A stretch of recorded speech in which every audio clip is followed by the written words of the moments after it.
This is what stress looks like. No makeup, nothing. Just haven't done my hair. So, okay, I lied, I've got some mascara on, but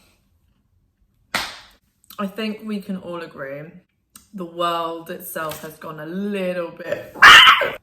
I don't think I've ever been this stressed for this amount of time in a very long time. And it's a different kind of stress. It's tough. Like, no one in our generation and our parents' generation have really experienced something like this. You see, if anyone knows me, I have family in Brussels where my dad is, and my sister and my stepmom, and my mum and my stepdad are in Dubai.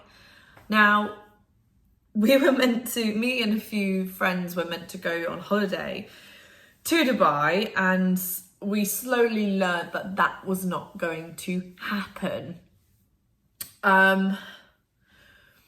But the funny thing is, a week ago, it wasn't even seemed as that bad. It was bad, but not that bad. You know, Boris came out being like, wash your hands, and that was kind of it. Which I think we could all agree was a bit like, but we thought maybe we should just go with their advice. So sure, fine. This week has been chaotic from the get-go. I've cried many a time, and I don't really cry that much, but I fucking cried. The stress and the anxiety that I felt. Tomorrow I was meant to be flying from London to Dubai.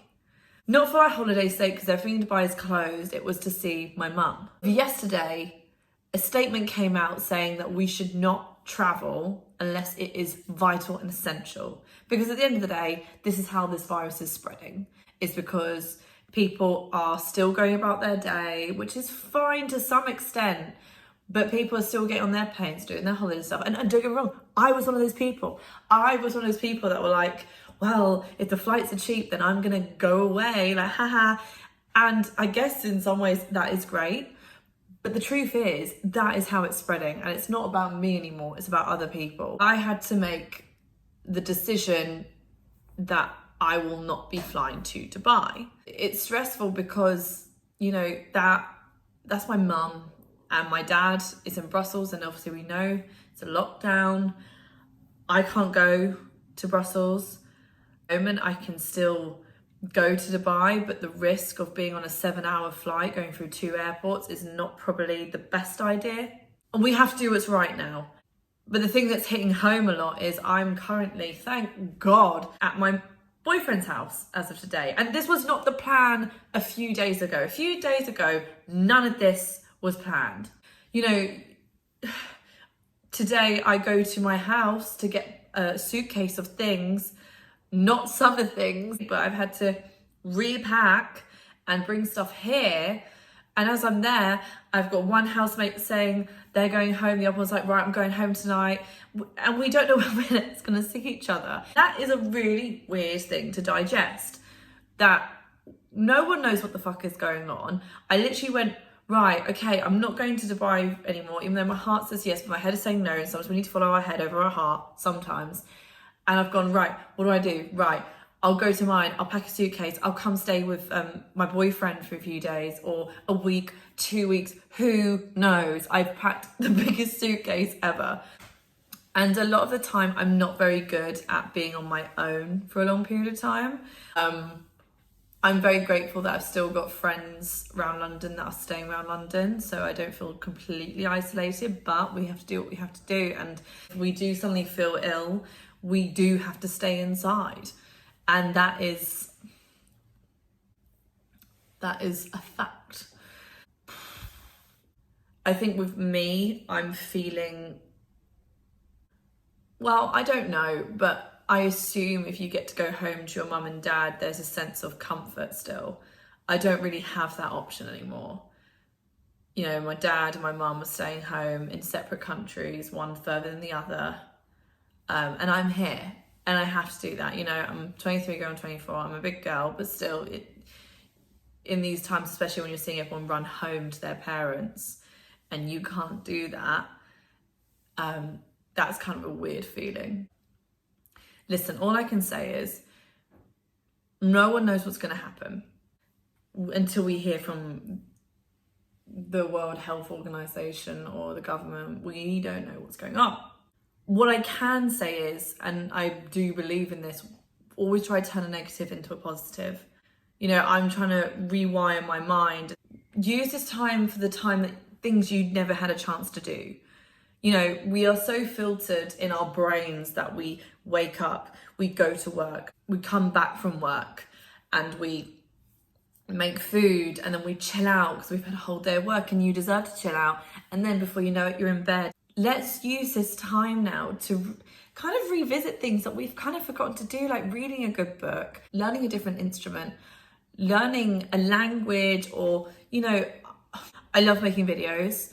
I absolutely love painting. I love writing, and I love singing. Some which I don't feel very confident in, but I want to learn to be more confident in. And why not use this time to do that? Because everything happens for a reason, and I know it's really hard to say what the fuck this reason is, but trust me, everything happens for a reason. And maybe in hindsight, in the future, the things we decide to do now in our spare time might benefit us in the near future. And the thing is, at the end of the day, we will overcome this. We have to.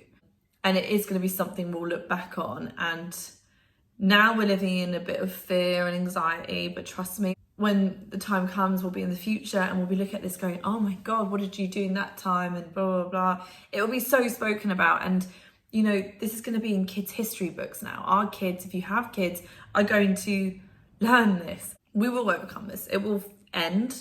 Mental health is a big thing as well. I mean, one step at a time, but a lot of people, me being one of them, freak out the idea of a pandemic, freak out the idea of having to isolate. Some people love it. I know some friends are going, oh my God, I get to stay inside all day and watch Netflix. And great, if you're one of those people, you are very lucky. A lot of us, this is like the worst thing you ever want to hear, but we have to get on with it. And you know yourself better than anyone. The only way you get over these anxieties is when you tackle them.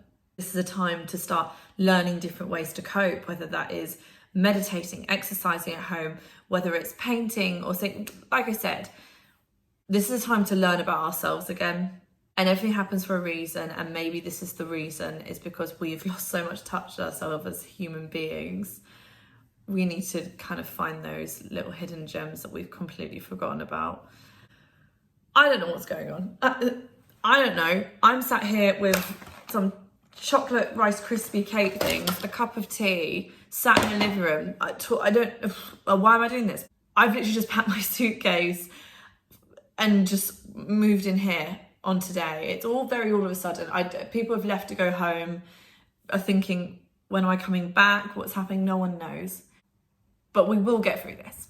And I'm certainly going to try to teach myself how to have better coping mechanisms and kind of learning about myself again, and not in a deep way, but like, you know, using this time wisely. I'd rather use this time wisely than just freaking out all the time. And I know it's easier said than done, but we can do it and we will get through it. We will.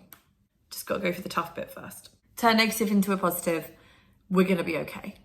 I promise.